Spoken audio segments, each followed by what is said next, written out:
2017 Hyundai Elantra Sport, greatness is greater than goodness. There's an unfair attitude that has developed in the car reviewing business known as the Korean curve.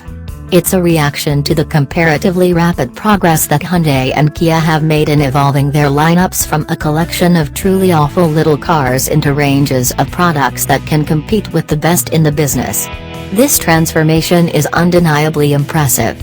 The problem comes when reviewers, rather than pitching it straight over the plate and evaluating the merits of these new models, or the lack thereof, praise them as excellent Korean cars. Such curveballs presume that Hyundais and Kias are inherently inferior to products from other manufacturers, which is as unfair as it is untrue. It's the automotive equivalent of saying, "You throw well for a girl." Let's just retire this stereotype now. With Hyundai Motor Company launching its Genesis luxury brand, there can be no better time. We can start by considering the new Hyundai Elantra Sport in the context of class-leading compacts such as the Mazda 3 and the Volkswagen Golf. Those are our two favorites, each having won multiple 10 Best Cars awards in their current generations.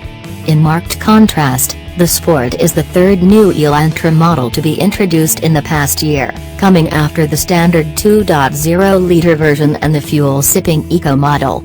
Like the other new Elantras, the Sport is available only as a sedan.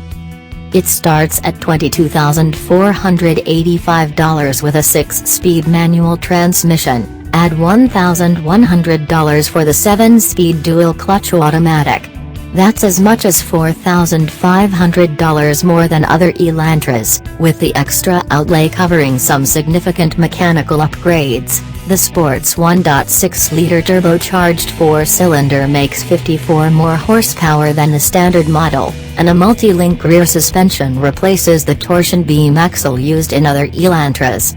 The front brakes are upgraded to 12.0-inch rotors, and exclusive 18-inch wheels with performance all-season rubber are fitted at the four corners. Hyundai says this all adds about 150 pounds to the curb weight, which is roughly 3,000 pounds for the Sport. Fresh front and rear fascias and dual exhaust tips visually distinguish the Sport from other Elantras. If any Elantra was going to impress us, this would be it. The turbo 1.6-liter is quick to rev and makes good power. It also makes a lot of noise, not all of it pleasant.